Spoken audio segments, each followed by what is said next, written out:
என்ன வேகன்சி சம்பளம், நான் நடவடிக்கை எடுக்கிறவன், நான் ஒயிட் காலர், அவனை டிஸ்மிஸ் பண்ணுறேன், அந்த அதிகாரத்தை கையில் வச்சிருக்கிறவன், அதனால் நான் அவனோட அவன் தொழிலாளி, நான் அதிகாரி, ஒப்பந்தத்தில் நான் இருக்க மாட்டேன், ஆகவே நமக்கு அரசு சம்பளம் தனியாக இருக்காங்க. இப்போ சொல்றாரு, அரசு வழக்கறிஞர் சொல்றாரு, அப்டேட்ல சொல்றாரு, அரசு ஊழியர்களுடைய சலுகை ஓய்வூதியம் கிடைக்காது, நீ அரசு ஊழியர் இல்லை. அதே மாதிரி ஒப்பந்தத்தால் 98 தொழிற்சங்கங்களால் உருவாக்கப்பட்ட 12 செட்டில்மெண்ட்ல இருக்கிற ஓய்வூதியம் உனக்கு பொருந்தாது. ரெண்டும் உனக்கு கிடையாது, அதுவும் கிடையாது, உனக்கு கிடையாது. நீ திருசங்க சொல்லிட்டு நிற்கிற. நீ கவர்மெண்டோட பேச்சுவார்த்தை நடக்கிறான். அன்றைக்கு அமைச்சர் என்ன பண்ணாரு, சரி தொடர்ந்து அவங்களுடைய அமைச்சர் சொல்லி அதுக்கு முன்னாடி தான் நீ அதுக்கு உண்டான பங்கை நீ செலுத்திட்டு இருக்க. அப்போ நீ ஒரு பேச்சுவார்த்தையின் மூலமாக அரசு ஏற்றுக்கொண்டதன் காரணமாக ஒரு பக்கம் அரசு ஊழியர் சம்பளம், ஒரு பக்கம் தொழிலாளிகளுடைய ஒப்பந்தத்தின் மூலமாக நீ ஓய்வூதியம் வாங்கிட்டு நம்ம தொழிலாளி எத்தனை பேருக்கு இது தெரியும்? நம்ம தொழிலாளி என்ன நினைச்சிட்டு இருக்கிறான்னா, அதிகாரி தான், அவன் தான் எல்லாம் மெத்த படிச்சவன், அவன் உண்மை பேசுவான், தொழிற்சங்கத்தில் இருக்கிறவனுக்கு ஒரு சுக்கும் தெரியாது, ஆகவே அவன் சொல்றதுதான் உண்மை அப்படின்னு நம்ம நிறைய பேர் நம்பிட்டு இருக்காங்க. அது ஒப்பந்தத்தில் உருவாக்கப்பட்ட ஓய்வூதியம் உனக்கு கிடையாது, அரசு ஊழியர்களுடைய ஓய்வூதியம் உனக்கு கிடையாது. நீ கோரிக்கை வச்சு போராடி இந்த திட்டத்தை நீ வாங்கியிருக்கிற, ஆகவே உனக்கு அதையெல்லாம் சொல்லிவிடுவாங்க. இது பப்ளிக் செக்டர், இது அட்டானமஸ் பாடி, இது பொதுத்துறை நிறுவனம், அரசாங்கம் எல்லா சலுகையும் இது கொடுக்க முடியாது. மக்களுடைய வரிப்பணத்தை எடுத்து இதுக்கு நான் செலவு பண்ண முடியாது, ஆகவே இதை கொடுக்க முடியாது அப்படின்னா பல வாதங்களை சொல்றாங்க. இந்த பென்ஷனுக்கு எனக்கு சம்மந்தம் இல்லை, தொழிலாளி உருவாக்கணும்னு சொல்றாங்க. அரசாங்க பட்ஜெட்ல நிதி ஒதுக்க முடியாதுன்னு சொல்றாங்க. பல்வேறு காரணங்கள், அதுக்கெல்லாம் மணிக்கணக்காக என்ன அப்டேட்ல ஒரு 22 பக்கம் இருக்கிற அந்த அப்டேட்ல என்ன சொல்லியிருக்காங்க முழுசு சொன்னா 1/2 மணி நேரம். அவ்வளவும் நமக்கு எதிரான கருத்துக்கள். அதையெல்லாம் நீதிபதி நம்முடைய வாதத்தின் மூலமாக நீதிபதி சத்யநாராயண் பிரசாத் அவர்கள் 2/9/2022 ஆணித்தரமாக அரசாங்கத்தினுடைய மண்டையில் அடித்த மாதிரி தீர்ப்பு கொடுத்தாரு. பிஜேபி கொடுத்தா முக்தி இருக்கிற அரசாங்கமாக இருந்தால், அறிவு இருக்கிற அரசாங்கமாக இருந்தால் பிஏ கொடுத்துதான் ஆகணும். ஏற்கனவே இன்றைக்கு இருக்கிற தலைமை செயலகத்தில் இருக்கிற அரசுக்கு ஆலோசனை சொல்லுகிற சட்ட ஆலோசனை குழு தீர்ப்பு அமலாக்குங்க, அப்பீல் போனாலே 10 வருஷம் ஆனாலும் கொடுத்தா அமலாக்குன்னு சொன்னாங்க. கேட்காம எல்பிஎஸ் சொன்னாங்க. அவன் என்ன நினைக்க, இது கொடுத்தான்னா ரேவா ரொம்ப பலமாயிடுவான், பேர் அவனுக்கு போயிடும். இதுல பல பேருக்கு பிரச்சனை. ரேவாவுக்கு பேர் போடக்கூடாதுங்கிறதுக்காக தொழிலாளி வர்க்கத்துக்காகவே போராடுகிற அமைப்பும் எதிராக நிற்குது. அதிகாரி எதிராக நிற்கிறான், அரசு எதிராக நிற்கிறான், ஆளுங்கட்சி சங்கம் எதிராக நிற்கிறது. அத்தனை பேர் எதிர்த்து நிற்கிறான். இந்த தீர்ப்பை அமலாக்கூடாதுன்னு எல்பியோட போய் க்ளோஸ் பண்ணாங்க. அப்புறம் நாங்களும் 147 கண்டம் போட்டோம். இப்ப நாம சென்னையில வாதாடுறோம். மதுரையினுடைய வழக்குல 3 வழக்குல நாம பாதுகாப்போம். அதிகாரி ஒரு வழக்கு தான், ஆனா நாம 3 வழக்குல இந்த 142 சம்பந்தமாக சென்னையில் ஒரு வழக்கு, மதுரை நீதிமன்றத்தில் ஒரு தொழிலாளியினுடைய வழக்கு, அதிகாரியினுடைய வழக்கோட இன்னொரு முத்துசாமி புது கிளையினுடைய தலைவர், அவருடைய தனிப்பட்ட 142 வழக்கு 25ஆம் தேதி அன்னைக்கு வாய்தாக்கு வருது. இதுக்கிடையில தோழர்களே 3/3/2023 அன்றைக்கு அரசனுடைய அதிகாரியினுடைய வழக்கு வாய்தாக்கு வருகிறது. அந்த வாய்தாவில் அப்டேட் 22 பக்கம் அரசு வழக்கறிஞர் சப்மிட் பண்றார். அதில் சப்மிட் பண்ணி இப்போ நான் 18 கோடி 15 கோடி என்ற அடிப்படையில் 3 மாதத்துக்கு 45 கோடி கொடுத்தேன். ஒட்டுமொத்தமாக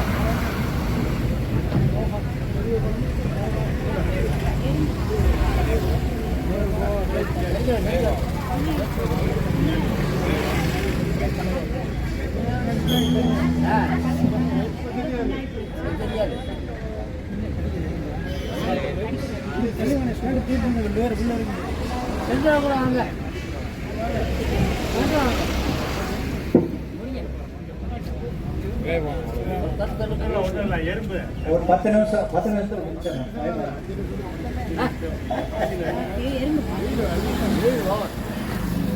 சரி, இறுதி கட்டம் அதுதான், கிளைமாக்ஸ் அதான். சரியா இருக்கு. 3/3/2023 அப்படி அரசு வழக்கறிஞர் போடுறாரு. அந்த 3/3 தேதிய அந்த வாய்தாவில் தான் நம்முடைய வழக்கறிஞர் அஜய் பார்த்தாரு. நாம இன்னொரு வழக்கில் 160/55 வழக்கில் 492 பார் கண்டெம்ட் வழக்கில் நாம் சேர்ந்திருக்கிறோம். ஆகவே இதையும் இணைத்து நடத்தணும்னு நம்ம கோரிக்கை வைக்கிறோம். ஏன் கோரிக்கை வைக்கிறோம்னா, முதல் இதுலயே டிஏ வாங்கினாங்க. எவ்வளோ பாக்கி? 253%ல 119, 53%ல வெறும் 5%. இவ்வளவு பாக்கியில வெறும் 27/9 எப்படி ஏற்றுட்டாங்க? சொற்ப 15 கோடி, 75 கோடியில் 15 கோடி எவ்வளவு சதவீதம்? அப்போ முதலையே எச்சு வாங்கிட்டு ஏன் வாங்க முடியல? பார்த்தோம், இவங்க விட்டுருவாங்க, ரோட்டை விட்டுருவாங்க. 15 கோடிக்கே திருப்தி ஆகிட்டு எல்லாரும் நாங்கள் தான் தமிழ்நாடு பூரா சொல்லிட்டேன். ஆக வழக்கை தொடர்ந்து நடத்துவதில் பிரச்சனை இருக்கும். நாம இதுல இணையணும்னு சொல்லி நீதிபதியிட்ட பெட்டிஷன் போடுறாரு. 3/3/2023 அன்னைக்கு நாம் அதோட ஜாயின் பண்றோன்னு தீர்ப்பு போடுறோம். 21ஆம் தேதி அன்னைக்கு நம்ம அதில் ஜாயின் பண்ணிட்டோம். 21ஆம் தேதி அன்னைக்கு மீண்டும் அரசு தரப்புல பல்வேறு வாதங்களை வைக்கிறார்கள். அந்த வாதத்துல நீதிபதி கிட்டத்தட்ட கன்வின்ஸ் ஆகிற சூழ்நிலை. அவ்வளவுதான். கொடுக்க வேண்டியதே 180 கோடி தான். கொடுக்க வேண்டியதே 180 கோடி தான். நான் கொடுத்துட்டேன், 3 மாசம் கொடுத்துட்டேன், மீதி 9 மாசம் கொடுத்துருவேன். இந்த வழக்கை நீங்க க்ளோஸ் பண்ணுங்க. நீதியை மனசில் வைத்து நீதி என்ன சொல்லுதோ அந்த அடிப்படையில் தீர்ப்பு சொல்லுங்க அப்படின்னு அரசு வழக்கறிஞர் கேட்கிறாரு. நீதிபதி கன்வின்ஸ் ஆகிற சூழ்நிலை. அப்பதான் நம்ம வழக்கறிஞர் பார்த்தாரு, இவரானார் வழக்கு எங்கேயோ திசை திரும்பி போய் கொண்டிருக்கிறது. இதே அட்மினிஸ்ட்ரேட்டர் இதே நம்பகத்தின் மூலமாக உச்சநீதிமன்றத்தில் அபிடவிட் தாக்கல் செய்யும் போது 33,068.22 கோடி போக்குவரத்து ஓய்வூதியத்தினுடைய டிஏ பாக்கி இருக்கிறது. கொடுக்க வேண்டியது பாக்கி என்பது 3,062 கோடி. இவங்க 150 கோடி தான் நான் கொடுத்துட்டேன்னு சொல்றாங்க. எந்த அடிப்படையில் அவர்கள் இதை சொல்லுகிறார்கள்? நீதிபதி அவர்கள் பரிசீலிக்கணும்னு சொன்ன உடனே நீதிபதி அப்படி செஞ்சிருப்பாங்க. உட்கார்ந்த நம்மளையும் கொண்டு புள்ளியில் இறக்குவாங்க. அப்பதான் பரிசீலிக்கிறாரு. கடுமையான கோபத்துல, கடுமையான கோபம், என்ன நினைச்சிட்டு என்ன பேசுற? 3,062 கோடிக்கு அப்படி தாக்கல் பண்ணிருக்கிற. 150 கோடி தான் நான் கொடுத்துருவேன்னு நீ எந்த தைரியத்தில் நீ சொல்லிட்டு இருக்கிற? அனுமதிக்க முடியாது. அடுத்து மேம்பட்ட ஒரு அபிடவிட்டை தாக்கல் பண்ணீங்கன்னா 28ஆம் தேதி அன்னைக்கு நிதித்துறை செயலாளர் டிரான்ஸ்போர்ட் செக்ரட்டரியும் கோர்ட்டில் ஆஜராகன்னு உத்தரவு போட்டார். யாரால் ஏன் நீ 31/1/2025 அன்றைக்கு வெறும் 15 கோடி என்று சொன்னதை கைதட்டி ஏற்றுக்கொண்டு மாநிலம் முழுவதும் பிரச்சாரம் பண்ண நீதி ஏன் அது எதிர்த்து பேசி ஏற்றுக்கொள்ள முடியாது என்று நீதிமன்றத்தில் ஏன் வாதம் வைக்கல? 4ஆம் தேதி அன்றைக்கு சென்னை உயர்நீதிமன்றத்தில் நம்ம வழக்கு வருகிறது. நம்முடைய வழக்கறிஞர் அஜய் கோஷ் அவர்கள் சொல்லுகிறார்கள், வெறும் 15 கோடி என்பது கடல்ல கிடைத்த பெருங்காயம் மாதிரி. 96,000 பேர் ஓய்வூதியம். இது 25 வருஷத்துக்கு நீ கொடுக்கணும், அதுக்குள்ள பாதி பேர் செத்துருவாங்க. இப்போ 80 வயசுக்கு நீர்மங்க எல்லாருமே இருக்கிறாங்க. எப்ப இதை நிறைவேற்றுவார்கள்? ஏற்றுக்கொள்ள முடியாத ஒரு ஆணவம் சொன்னார்னா அவர் 8ஆம் தேதி வாய்தா போட்டார். ஆக 23ஆம் தேதி வாய்தாவில் நாம் அதை இணைகிறோம். 21ஆம் தேதி நம்முடைய ஆர்குமெண்ட் அதோடு சேர்த்து வைக்கிறோம். 3,068 கோடி ரூபாய் பாக்கி என்பதை ஆதாரத்தோடு நீதிபதிகள் சமர்ப்பிக்கிறோம். 28ஆம் தேதி அன்னைக்கு வாய்தா போறாரு. அரசாங்கம் சுருண்டு டிரான்ஸ்போர்ட் செக்ரட்டரி நிதித்துறை செயலாளர் ஆஜராக வேண்டிய சூழ்நிலையில சுருண்டு 15 கோடி 30 கோடி ஆகுது. எப்படியாச்சு? முதல் தவணையில வெறும் 15 கோடி. இரண்டாவது 21ஆம் தேதி நாம ஆஜராகி 28ஆம் தேதி வழக்குல 15 கோடி 30 கோடியா எப்படி ஜம்ப் ஆகுது? ஒட்டுமொத்தமாக 45 கோடியாக எப்படி மாறிச்சு? அதுல பூந்துச்சு. ஏன் அப்படின்னா உன்னுடைய வழக்குல தொழிலாளி சம்பந்தமான எந்த வழக்கும் இல்லை. ஆகவே நாங்க கூட சேர்ந்ததுனாலதான் வெறும் 13 பேர் அதிகாரிகள், 63 பேர் அந்த வழக்குல ஜாயின் பண்ணதில்லை. 13 பேர் அதிகாரி, மீறி கூட நம்ம தொழிலாளி. ஆக தொழிலாளிகளுடைய ஒப்பந்தத்தினுடைய அந்த வெறுவெதுப்பில் தான், அந்த பாதுகாப்பில் தான் இந்த வழக்கினுடைய முடிவு என்பது நமக்கு சாதகமாக வருவதற்கான வாய்ப்பை 28ஆம் தேதி அன்றைக்கு நாம் உருவாக்கணும். 15 கோடி என்பது 45 கோடி ஆகும்.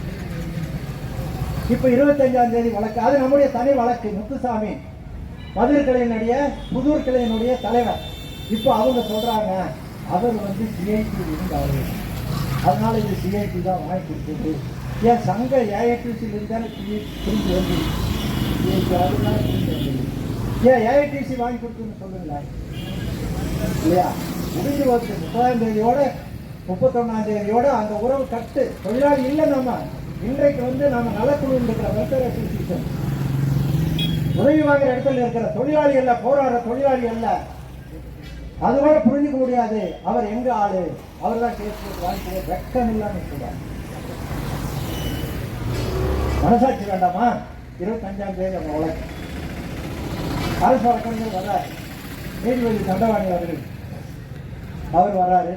2 பேரும் ஆர்குமெண்ட் நடக்குது. காணொலியிலேயே வந்தது, பல பேர் பார்த்துருக்கீங்க. தூங்குறா இல்லையான்னு தெரியாது. அரசு வழக்கறிஞர் சொல்றாரு, இவர் ஆனர் நான் கொடுத்துருக்குறோம், அடுத்த அபிடவிட்டில் நான் தாக்கல் பண்றேன். இப்போ நீதிபதி கேட்கிறார், அஜய் நீங்க என்ன சொல்றீங்க? அப்போ நம்ம வழக்கறிஞர் ஏற்கனவே நான் சொன்னது போல 80 வயசுக்கு மேலே ஆயிடுச்சு, இன்னும் 45 கோடி தான் கொடுத்துருக்காங்க, 75 கோடி கொடுத்து இன்னும் 30 கோடி பாக்கி இருக்குது. இன்றைக்கு இருக்கிற நடைமுறை டிஏவை நீங்கள் அமலாக்குவதற்கு நீங்கள் உத்தரவு போடுங்க அப்படின்னு சொல்லி நம்ம வழக்கறிஞர் வாதாடுறாரு. இந்த வாதத்தெல்லாம் நீங்க பார்த்துருக்கீங்க. அவரு நீதிபதி சொல்றாரு, இவர் இன்னும் 30 கோடின்னு சொல்றாரு. இல்லை இவர் ஆனால் அடுத்த நீங்க என்ன தேதி சொல்றீங்களோ அந்த தேதியில நான் ஒரு மேம்படுத்தப்பட்ட பெஸ்ட் மெக்கானிசம் மேம்படுத்த நான் தாக்கல் பண்ணுறேன், இன்னைக்கு வழக்கை ஒத்தி வைங்க அப்படின்னு சொல்றாரு. நீதிபதி அஜய் கேட்கிறார், இவர் ஆனால் இன்னைக்கு இருக்கிறத நடைமுறைப்படுத்துறதுக்கு நீங்க உத்தரவு போடணும், எத்தனை வாய்தா இவங்க வாய்வாங்க கேட்பாங்க வாங்குவாங்க அப்படின்னு சொல்லி கேட்கிறாரு. நீதிபதி மீண்டும் கேட்கிறாரு. மீண்டும் கேட்டுட்டு அவர் சொல்றாரு, சரி இன்னைக்கு வெள்ளிக்கிழமை வெறுங்கையோட போகக்கூடாது, அதனால ஒரு 10 கோடி உயர்த்திக்குடு அப்படின்னு நீதிபதி சொல்றாரு.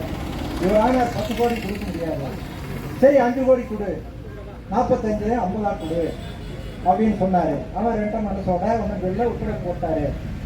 உத்தரவு போட்டு இறங்குற போது அவர் சொன்னாரு, வெறுங்கையோட இன்னைக்கு வெள்ளிக்கிழமை போகக்கூடாது அப்படின்னாரு. அரசு வழக்கறிஞர் சொல்றாரு, இவரான நாங்க வெறுங்கையோட போறோமே அப்படின்னு. நீ எங்க வெறுங்கையோட போற? நீ கொடுக்க வேண்டிய இடத்துல இருக்கிற, அவங்க வாங்க வேண்டிய இடத்துல இருக்கிறாங்க, வாங்கி கொடுக்க வேண்டிய இடத்துல நான் இருக்கிறேன். இவரான நீதியினுடைய அடிப்படையில நீங்க உத்தரவு போடுங்க அப்படின்னு சொல்றாரு. மனசாட்சிப்படி உத்தரவு போடுங்க அப்படின்னு சொல்றாரு. உடனே நீதிபதி கேட்கிறாரு, உன்னுடைய கைகள் என்ன கட்டப்பட்டிருக்குதா அப்படின்னு சொன்ன உடனே சாரி இவரான மன்னிப்பு கேட்கிறார் நீதிபதி கிட்ட. என்ன தப்பா சொல்லிட்டான் கேட்கிறாரு. அப்பதான் அவர் சொல்றாரு, ஏற்றுக்கொள்ள முடியாது, நீ இதை அமலாக்கிட்டு வா, அடுத்த வாய்தா போடுறேன், 1ஆம் தேதி போட்டுதான் அப்படின்னு கேட்டாரு. பக்கத்துல ஒரு 1 போடுங்க அப்படின்னா 11ஆம் தேதி, ஏன்னா 11ஆம் தேதி அந்த கேஸ் வருது, அதிகாரி போட்ட கேஸும் நம்ம 492 நம்ம கண்டெம்ட்டும் வருது, அதிகாரி போட்ட கண்டெம்ட்டும் 2 ஜாயிண்டா 11ஆம் தேதி வருது. முதலில் 11ஆம் தேதி போட சொன்னான். நீதிபதி சொல்லிட்டாரு, திங்கட்கிழமை நான் கண்டெம்ட் விசாரிக்கிறது இல்லை, வெள்ளிக்கிழமை தான் நான் விசாரிக்கிறேன், அதனால 8ஆம் தேதி போடுறேன். 8ஆம் தேதி அன்னைக்கு இந்த டிஏவை முழுதும் அமலாக்குவதற்கான நடவடிக்கையாக நீ அப்டேட் போடணும் அப்படின்னு உத்தரவு போட்டு ஒரு 5 கோடி உயர்த்தி உத்தரவு போட்டாரு. இந்த பென்ஷன்ல கண்டிப்பாக வர்றதுக்கான ஒரு வாய்ப்பு இருக்கு. இது யார் நடக்கிறது? அவன் சிங்காரம் போட்டான். சிங்காரத்தின் வக்கீல இங்க சிங்காரத்துக்கு இருக்க என்ன சம்பந்தம் இருக்கு? நம்முடைய தனி நபர்களுடைய வழக்கு, தண்டவாணியுடைய வழக்கு, முத்துராஜனுடைய வழக்கு, அதுல இவர் இப்ப சொல்லியிருக்காரு. இப்ப 8ஆம் தேதி அது வாய்தா வரப்போகுது. 8ஆம் தேதி 2 வழக்கு நம்முடைய வழக்கில் வரப்போகுது. 8ஆம் தேதி வரைக்கும் ஒப்பந்த உயர்வு சம்பந்தமான வழக்கு, டிஏ உயர்வு சம்பந்தமான வழக்கு, 2ம் 8ஆம் தேதி மதுரையில் வரப்போகிறது. ஆகவே ஆரம்பத்திலிருந்து 2001 இருந்து இன்றைக்கு வரைக்கும் எந்த இடத்திலும் போதை போடாமல், யாருக்கும் விட்டுக் கொடுக்காமல் தயவுதாட்சணியம் இல்லாமல் ஓய்வற்ற தொழிலாளிகளுடைய உரிமைகளுக்காக தொடர்ந்து போராடி கொண்டிருக்கிற இந்த அமைப்பு தேவா அமைப்பு ஒன்றுதான். ஆகவேதான் நாங்கள் உரிமையோடும் தைரியத்தோடும் சொல்ல நாம் விரும்புவது, நம்முடைய எண்ணங்களில், நம்முடைய நெஞ்சங்களில், நம்முடைய மனங்களில் இருப்பதெல்லாம் ஓய்வற்றவர்களுடைய உரிமைகள். ஆனால் அவர்களுடைய மனதில் இருப்பது துரோகம், குரோதம், ஆதிக்க சக்தி, ஆதிக்க மனப்பான்மை, ஆள வேண்டும் என்ற ஆணாதிக்க போக்கு, பழிவாங்க வேண்டும் என்ற போக்கு, அத்தனையும் அவருடைய எதிர்த்தரப்பில் அவருடைய மனங்களில் இருக்கிறது. தேவா அமைப்பு அப்படிப்பட்டதல்ல. ஓய்வெற்றவர்களுடைய பாதுகாப்புக்காக தொடர்ந்து தியாக மனப்பான்மையோடு பணியாற்றுகின்ற இந்த அமைப்பு. ஆகவே இந்த அமைப்பு இன்றைக்கு இந்த அமைப்புக்கு ஏற்பட்டிருக்கிற பல்வேறு இடர்பாடுகளை எதிர்த்து நாம் போராட வேண்டிய சூழ்நிலையில் செப்டம்பர் மாதம் இறுதியில் சென்னையில் இதுவரை நாம் உரிமைகளுக்காக போராடி இருக்கிறோம். நம்முடைய உரிமைகள், நம்முடைய ஓய்வூதிய திட்டத்தை நடைமுறைப்படுத்துவதற்கு அரசு நடவடிக்கை எடுக்க வேண்டும்.